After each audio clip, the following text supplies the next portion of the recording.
Nigeria this week marked 65 years of political independence from our former colonial master, Great Britain. The country's journey thus far to true nationhood has always found a way to crystallize in the cacophony of voices and animated conversations regarding who has done what to move the nation forward and who has contributed in its many tragedies. We're now being joined for his own thoughts on the matter and indeed what every stakeholder must begin to do to advance Nigeria's national interest. By Dr. Adetokunbo Pearse, who is a high-ranking member of Nigeria's main opposition political party, People's Democratic Party. He shall also be taking us through what his party is doing to mend broken fences ahead of the 2027 general elections, as well as efforts being made to enhance multi-ethnic harmony in Lagos before the elections. Good morning, Dr. Pearse. Good to have you join us. Good morning. Good morning. Good morning. Hello. All right. Well, I mean, Nigeria is 65, and that's a milestone, of some sort. I'm sure that you listened to the president's speech on the morning of that day. He didn't have the normal independent parade in Abuja, but of course he was in Lagos, and he said that he felt good to be using the opening of the National Theatre to celebrate Nigeria. He said that the worst is over and that Nigerians should be patient for the dividends of his own administration. One, what are your thoughts on what happened on that day? And then more importantly, without necessarily adding politics to it, how will you assess the growth trajectory of Nigeria in 65 years? Lately, we have had to change from Arise O Compatriots, the national anthem, to Nigeria We Hail Thee, possibly or ostensibly to tell a kind of a story that the president is passionate, about. What are your own thoughts? Are you satisfied that this is the Nigeria of your dreams that I'm sure that you were part of the independence 65 years ago. Are you satisfied with the trajectory that Nigeria has experienced so far? The truth of the matter is, when the president said hardship is over, I think it is reckless and irresponsible. The worst is over. Look, we are going through hardship. Yes. Things are not better. Things are going from bad to worse. We have a problem. We are not solving the problem. By not going for the parade is, what's the parade about? It used to be a colonial thing. There's no need for that. The most important thing is the speech that he made to the nation. That's the most important thing. So in that speech, however, I see a lot of falsehood, manipulation of facts and figures. But anyway, 65 years of Nigeria, we shouldn't be looking at 65 years of independence, because we're not in the, for 30 years or more, 35 years, we were under military rule. That's true. Our independence was actually, our democracy was suspended for those years. So we should be looking at Nigeria since 1999, really. And that's really where we can figure out whether we're doing well or not. 26 years. Yes. And what we have, frankly, if you look at what most observers have been saying, they've been consistent in saying that the 1999 Constitution is a fabrication of the military. It is a garrison mentality type of constitution. It does not represent democracy or growth. It has stifled our growth economically. He had made security worse. We have to restructure Nigeria. We have to review totally that 1999 Constitution before we begin to make progress. For 26 years now, because we can't, let's forget about the years before. For 26 years, we have been operating a constitution that has restrained economic growth by keeping most of the minerals in our country in what they call an exclusive list controlled by the federal government. For that reason, we have not seen growth in Nigeria because we have not gone into our resources to maximize our potential economically. We've depended on oil all these years. Oil is a wasting asset. It is growing less and less every time. We have to diversify from oil. We have a solution to our problems in the recommendation of the 2014 confab. If we do not go back to that confab, we don't need another national confab. That recommendation is there. No need to waste time, energy, and money. We have a lot of recommendations. Number one, for the economy, you have to diversify the economy, and you have to devolve power to the states. You cannot suspend that 1963 constitution and replace it with 1999 constitution, which was drawn up by Abdul Salam and co. This is a military constitution. Just, in other words, where they're going us back, they're taking us back to another military regime in 26 years since they said they have left office. By the way, the first man that took over in 1999 was a military man too, who had a military mentality. He was a member of your party. It doesn't matter. I'm a Nigerian before I'm a member of a political party. And all I want is progress for Nigeria. If we do not have devolution of power to the states so that they can develop their own material resources and their human resources without having to get permission and support from the federal government. Look at the federal government now. Do you realize that we don't even have a federal government? There are many states in this country that are controlled by terrorists. Many states? Yes. Many areas of the north. Come on. Everybody knows that. Maybe you wanted to say a few local governments. Yes. Yeah, local governments. Local governments. Yeah, but areas, I mean, communities. So if you cannot even go into your community to control the community, because we don't have state police, anything can happen to anybody anytime. We are drifting into a failed state regarding our security. The Financial Times of London, I think it was about a year ago, made it clear that the way our security is going, look at what happened to this young lady in Abuja. You know, I've written something about it. Everybody is sending condolences. This is beyond condolence. We should look at the system. What happened there? First, bandits come in, nobody can challenge them because we don't have security. Can you walk anywhere in Nigeria and see police on the street except when they're collecting toll, when they're harassing people for money in traffic? We don't have security. And then when the young lady was, out of panic, according to a report we had, how quickly did the ambulance get there? When they got there, what kind of treatment did she get before she was transported to hospital? She was finished. Our system had broken down. We have not addressed these things since 1999. Dr. Pearse. We need to go into serious consultation and serious work. The president now is playing games with Nigeria, telling us everything will be okay. Mañana, tomorrow. We've been saying that for how long?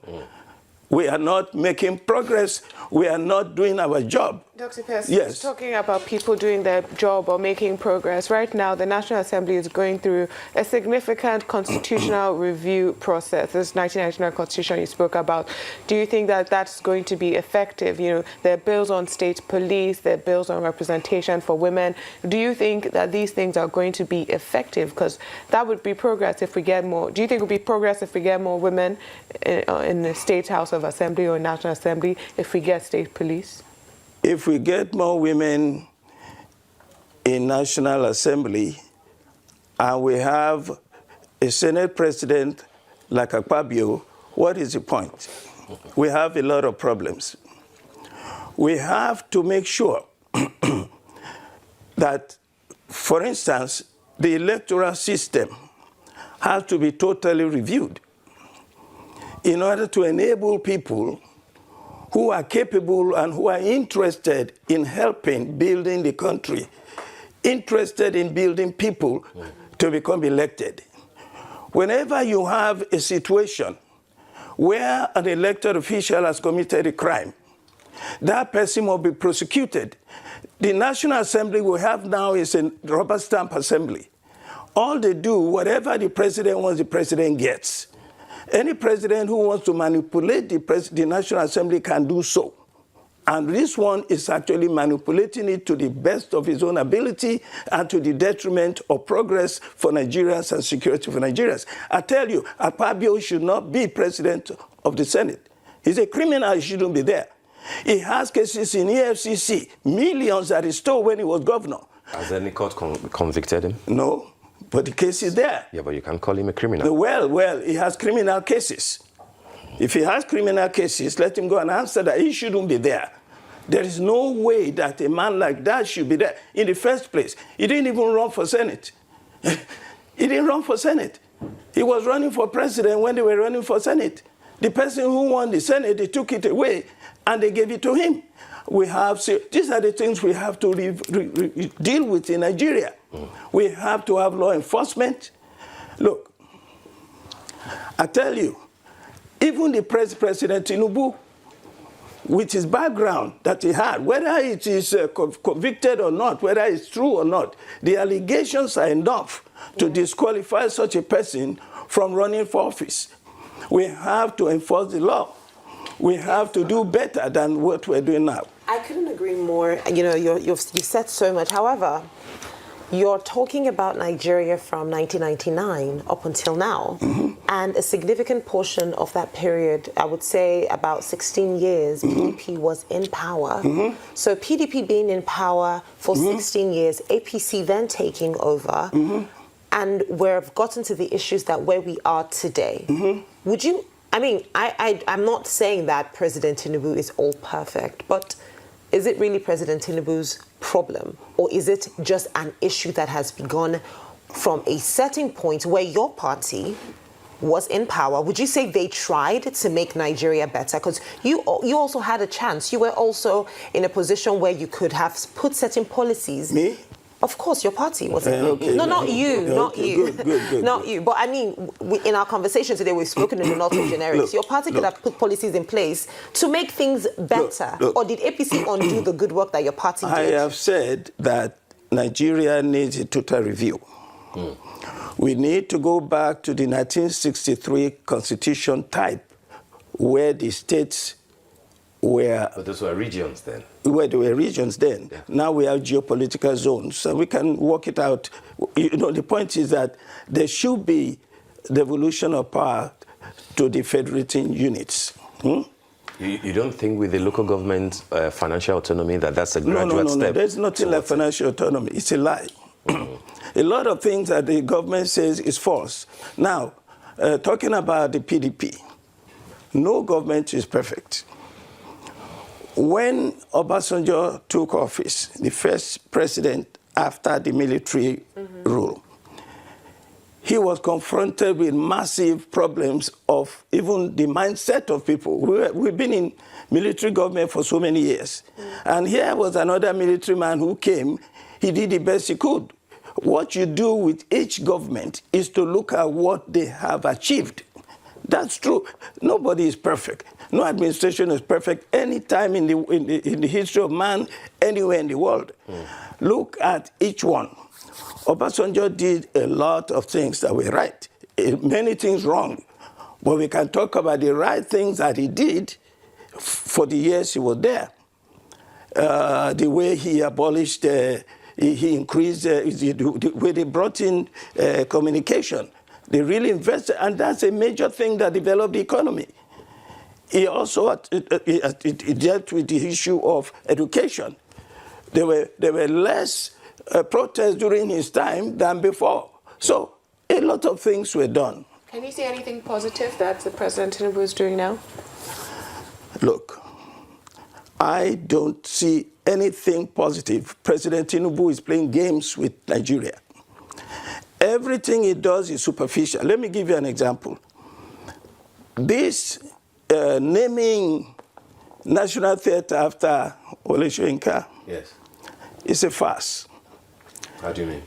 You do not name a national monument after any individual.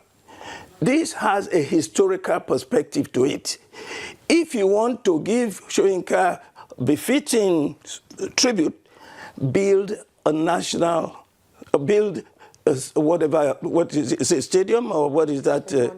Build a monument for him for the achievement and the pride he brought to Nigeria. Yeah, all over the world, monuments are named after, outstanding individuals. We don't have enough. We don't have enough. Okay.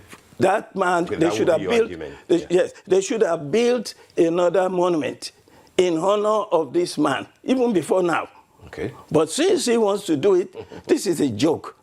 How much they are coming there? So many people coming. They are funding refurbishment of a venue. When you allocated 21 billion or whatever it is to renovating Vice President's villa, look. Yeah, but the renovation of National Theatre didn't come from government's purse. It came from the bankers committee. Yes, but the whole thing is a charade. That's all I'm saying. You really don't see anything in what is going on? None? During Just like the time of, I've said what achievement Obasanjo at least had. Yaradua came, and the problem in the Niger Delta area, he dealt with it. Yeah. The frustration that we were experiencing in Lagos, where Obasanjo has seized our resources, he reviewed it, gave us back our money. So many things that he was able to achieve in 2 years. Jonathan came there. For the first time in the history of Nigeria, there were no political prisoners. Jonathan was a true Democrat. He had his weaknesses, all of them have. Yeah. You tell me, Jonathan wanted to remove fuel subsidy. And when he did remove fuel subsidy, what did he do? He brought in Shuapi to reduce the negative impact on the removal of subsidy. What did Bola Ahmed Tinubu do when he removed subsidy? Palliatives. How many people? Where will that go? Okay, Dr. Pearse. So, look, let Tinubu's apologies come and tell us what he has done. I don't see what he has done. All right. Everything he does is just for show. Okay. That's the way I see it. All right. Just before we let you go, sir, the current state of your party, PDP, is there anything good? The last time we had you in the studio, you said you believed in what Seyi Makinde, the governor of Oyo State, is doing. He will hold the neck for PDP now. Do you see any silver lining, for the PDP? Because a lot of people think that it's a battered and defeated party as it stands today. It is a battered party, it's not a defeated party. It's going through a lot of stuff. But, May 27 of this year, we wanted to have our 100 NEC meeting. And our adversaries, the main one, Minister Wike, did everything he could to stop it. We had that NEC meeting. It was rancor-free, very successful. That gave me the confidence to say that we are moving in the right direction. After that, we've had other NEC meetings. Everything is moving forward. We are now going into a national convention to elect a new set of National Working Committee members, from national chairman all the way down, national secretary and so on. Once we have that, we are now moving toward the presidential next year. The PDP is the most democratic party in Nigeria today. And there are only two political parties in Nigeria today. The APC and the PDP. And the APC has demonstrated what it can do. A total failure. So therefore, the only choice left for people in Nigeria now is the PDP. I don't know about only two parties, the NNPP, the Labour Party, the ADC. NNPP is not a national party. But it's still a political party. Well, look. All the ADC doesn't exist yet. We will have to do that another time. Okay, which other party? Labour Party? Yes, they got more than 6 million votes the last time. We're talking about today. Okay. Today. Well, you may be right. Today. All right, Dr. Adetokunbo Pearse, we want to thank you for joining us on The Morning Show.